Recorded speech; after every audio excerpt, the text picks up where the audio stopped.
تو میرے پیارے آقا صلی اللہ تعالی علیہ وسلم کے پیارے دیوانوں، آج اگر مغربی افکار کا جائزہ لیا جائے، آج اگر ویسٹرن ورلڈ کا جائزہ لیا جائے، ان کی طرف سے ملنے والی سوچ کا جائزہ لیا جائے، تو ہر جوان یہ کہتا ہوا نظر آتا ہے، جوانی دیوانی ہوا کرتی ہے، اسے عیش موج کے اندر خرچ کرنا چاہیے۔ لیکن اسلام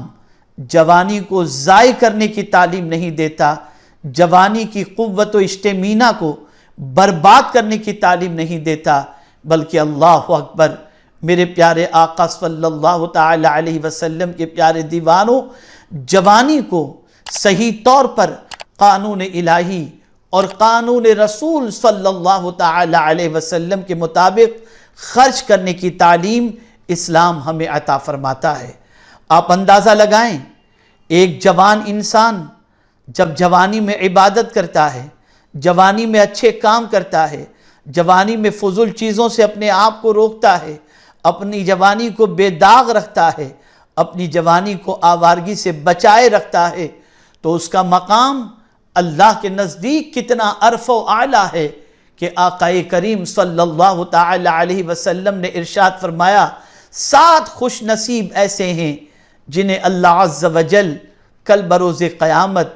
عرش کے سائے میں جگہ عطا فرمائے گا۔ ان میں سے ایک وہ خوش نصیب ہوگا، وہ نوجوان جو اپنی جوانی کو اللہ کی عبادت میں خرچ کرے، اللہ تعالیٰ کل بروز قیامت اسے عرش کے سائے میں جگہ نصیب فرمائے گا۔ آپ دیکھیں میرے پیارے آقا صلی اللہ تعالی علیہ وسلم کے پیارے دیوانوں، جوانوں کی اہمیت اسلام میں بھی ہے، جوانوں کی اہمیت سوسائٹی میں بھی ہے، جوانوں کی اہمیت معاشرے کے اندر بھی ہے،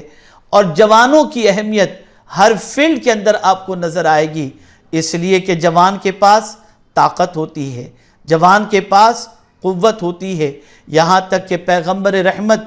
ارواحنا فداہ صلی اللہ تعالی علیہ وسلم نے جوان کے حوالے سے جو ارشاد فرمایا، اللہ اکبر، اسے سماعت فرمائیں اور اندازہ لگائیں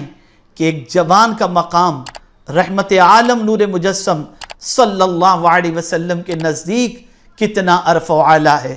صحابی رسول حضرت انس رضی اللہ تعالی عنہ روایت کرتے ہیں کہ رسول اللہ صلی اللہ علیہ وسلم نے ارشاد فرمایا، اللہ کی حرام کردہ چیزوں سے بچنے اور اس کے احکامات پر عمل کرنے والے نوجوان سے اللہ تعالیٰ فرماتا ہے، تیرے لیے 70 صدیقوں کے برابر ثواب ہے۔ کس نوجوان کے لیے؟ جو اللہ کی حرام کردہ چیزوں سے بچے اور اللہ کے احکامات پر عمل کرے، اس سے میرا مولا ارشاد فرماتا ہے کہ تیرے لیے 70 صدیقوں کے برابر ثواب ہے۔ پتہ یہ چلا کہ نوجوان کو حرام چیزوں سے بچنا چاہیے، نوجوان کو بدکرداری سے بچنا چاہیے، نوجوان کو آوارگی سے بچنا چاہیے۔ آپ ذرا مجھے بتائیں کہ آج کے نوجوان کی راتیں، آج کے نوجوان کی عادتیں، آج کے نوجوان کے اوقات، آج کے نوجوان کی محفلیں اور آج کے نوجوان کی سوچ کیا ہے؟ یہ مسلم نوجوان ہی تھے جن کے پیچھے فوج چلا کرتی تھی، یہ مسلم نوجوان ہی تھے جن کی اقتداء کے اندر لوگ نمازیں ادا کیا کرتے، یہ مسلم نوجوان ہی تھے جن کے علمی ذوق اور علمی شوق کی بنیاد پر دنیا ان کو خراج تحسین پیش کرتی، یہ مسلم نوجوان ہی تھے جن کو دیکھ کر کے دنیا یہ کہتی تھی کہ جس قوم کے نوجوان اتنے اچھے ہوں اور اتنے باکردار ہوں، اس قوم کا مذہب کبھی غلط نہیں ہو سکتا۔ لیکن آج مجھے افسوس کے ساتھ کہنا پڑتا ہے، پان کی دکان پر کھڑے رہنے والے مسلم زیادہ نوجوان نظر آئیں گے، گٹکھا کھانے والے مسلم نوجوان زیادہ نظر آئیں گے، گندی پکچروں کو رات بھر دیکھنے والے مسلم نوجوان زیادہ نظر آئیں گے، عیاشیوں کے اندر گرفتار مسلم نوجوان زیادہ نظر آئیں گے، ایزی منی اور ڈرگز اور غلط کاروبار سے لے کر غلط عادتوں کے مرتکب بہت زیادہ آپ اگر دیکھیں گے تو اس میں ایک بڑی تعداد مسلم نوجوانوں کی نظر آئے گی۔ اے میری قوم کے نوجوانوں، میں تم سے پوچھنا چاہتا ہوں، اللہ کے رسول صلی اللہ علیہ وسلم نے تو فرمایا اگر کوئی حرام کردہ چیزوں سے بچ جائے اور اللہ کے احکامات پر عمل کرے تو اللہ تعالیٰ اسے 70 صدیقوں کے برابر ثواب عطا فرمائے گا۔ لیکن آج ہم دیکھ رہے ہیں ہمارے نوجوانوں کا کوئی ایم نہیں رہ گیا، ہمارے نوجوانوں کا کوئی گول نہیں رہ گیا، ہمارے نوجوانوں کا کوئی مقصد نہیں رہ گیا الا ماشاءاللہ۔ میرے پیارے آقا صلی اللہ علیہ وسلم کے پیارے دیوانوں، اپنی جوانی کی قدر کرو۔ یہ طاقت بار بار پروردگار نہیں عطا فرماتا۔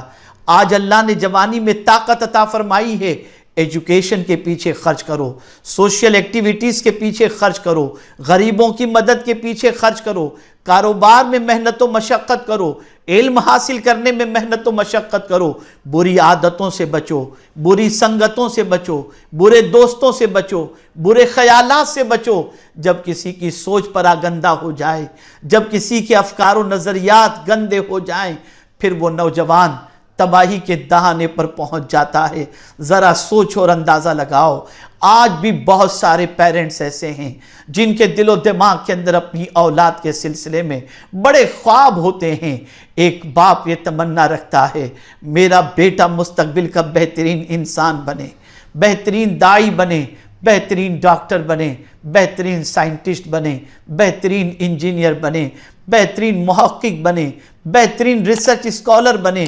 باپ اور ماں نہ جانے کس کس طریقے سے بچے کے لیے رقم جمع کر کے تعلیم و تربیت کا اہتمام کرنے کی کوشش کرتے ہیں، لیکن یہی بچہ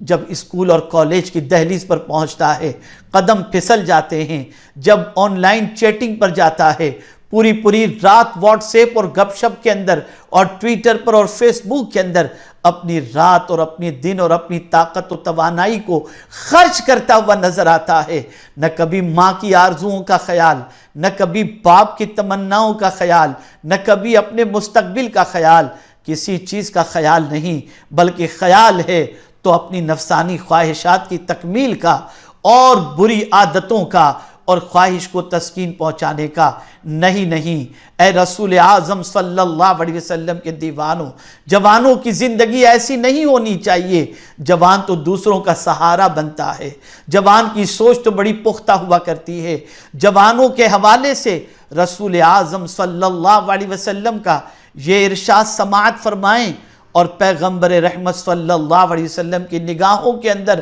نوجوان کی اہمیت کو سمجھیں۔ اللہ اکبر، میرے آقا صلی اللہ تعالی علیہ وسلم نے ارشاد فرمایا صبح کے وقت عبادت کرنے والے نوجوان کو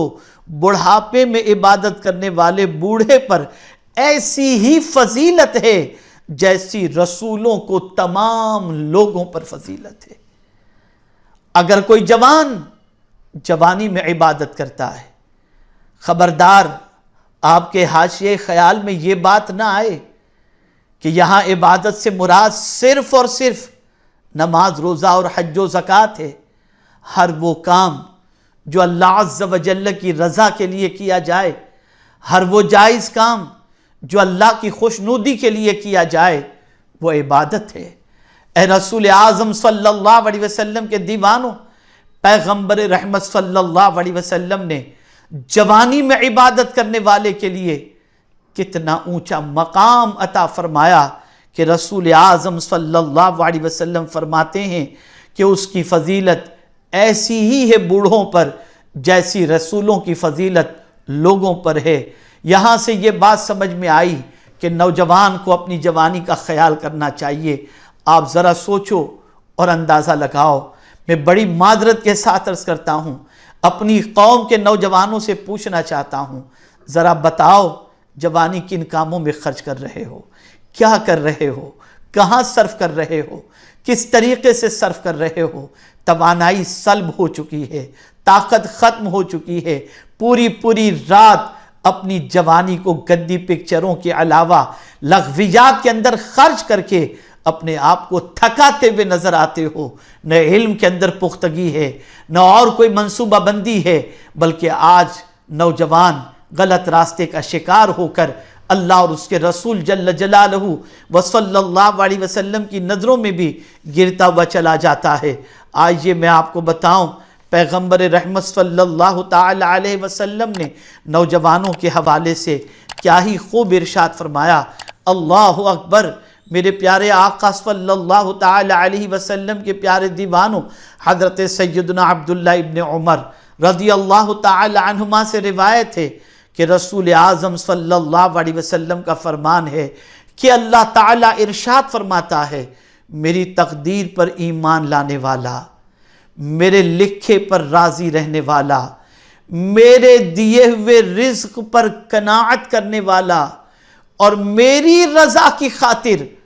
اپنی نفسانی خواہشات کو، شہوات کو چھوڑ دینے والا نوجوان میری بارگاہ میں میرے بعض فرشتوں کی مانند ہے۔ اے رسول اعظم صلی اللہ علیہ وسلم کے پیارے دیوانوں،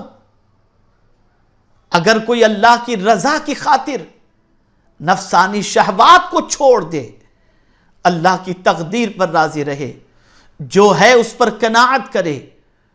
اور میرے پیارے آقا صلی اللہ تعالی علیہ وسلم کے پیارے دیوانوں، اللہ کے فیصلے پر راضی رہنے کا جذبہ اگر اس کے اندر ہے اور وہ نفسانی خواہشات اور شہوات سے اپنے آپ کو روک رہا ہے، تو میرا مولا ارشاد فرماتا ہے کہ اس نوجوان کا مقام میری بارگاہ میں میرے بعض فرشتوں کی مانند ہے۔ آپ اندازہ لگائیں، اللہ عز و جل کے پیارے حبیب صلی اللہ تعالی علیہ وسلم نے کس طریقے سے نوجوان کے بارے میں رب قدیر جل جلالہ کا ارشاد ہمیں عطا فرمایا۔ اب اگر جوانی کی زندگی کے اندر گناہوں کے دلدل میں پھنس چکے، گناہوں سے اپنے وجود کو آلودہ کر چکے، اور آج الا ماشاءاللہ شاید ہی کوئی نوجوان ایسا نصیب ہو یا ایسا میسر آئے جس کی جوانی گناہوں کے داغوں سے آلودہ نہ ہو، لیکن اگر جوانی میں کیے ہوئے گناہ کے باوجود، گناہوں کی وجہ سے اگر کوئی جوان شرمندہ ہوتا ہے، اسے اپنے گناہوں کا احساس ہو جائے، اسے اپنے گناہوں پر ندامت ہو جائے، اور آئندہ گناہ نہ کرنے کے ارادے سے جوانی کے اندر ہی وہ اللہ عز و جل کی بارگاہ کے اندر توبہ کر لے، تو میرے آقا صلی اللہ علیہ وسلم ارشاد فرماتے ہیں، ان اللہ تعالی یحب الشاب التائب، جوانی میں توبہ کرنے والا شخص اللہ کو محبوب ہے۔ اے رسول اعظم صلی اللہ علیہ وسلم کے دیوانوں، گزری ہوئی زندگی کا احتساب کرتے ہوئے آئندہ گناہوں سے بچنے کے ارادے سے اللہ کی بارگاہ میں اگر توبہ بھی کوئی جوان کر لیتا ہے، تو میرا پروردگار اس جوان توبہ کرنے والے سے میرا مولا خود محبت فرماتا ہے۔ یہاں سے یہ بات سمجھ میں آئی کہ جوان کی توبہ اور جوانی کی توبہ اللہ کو محبوب ہے، اور پروردگار جل جلالہ جوانی کی توبہ کو قبول فرما کر اس جوان سے محبت کرنے لگتا ہے اور اسے اپنا محبوب بنا لیتا ہے۔ تاریخ اٹھا کر کے دیکھیں، سنہرے اوراق الٹ کر کے دیکھیں، اور اللہ کے رسول صلی اللہ تعالی علیہ وسلم کے نوجوان غلاموں کی زندگی کا جائزہ لیں، تو آپ کو پتہ چلے گا کہ ہمارے اسلاف میں نوجوان کیسے تھے، ہمارے اسلاف کے اندر نوجوانوں نے اپنی زندگی کیسے گزاری۔ اللہ اکبر! آئیے میں ایک واقعہ آپ کے گوش گزار کرنے کی سعادت حاصل کروں۔ میرے پیارے آقا صلی اللہ تعالی علیہ وسلم کے پیارے دیوانوں،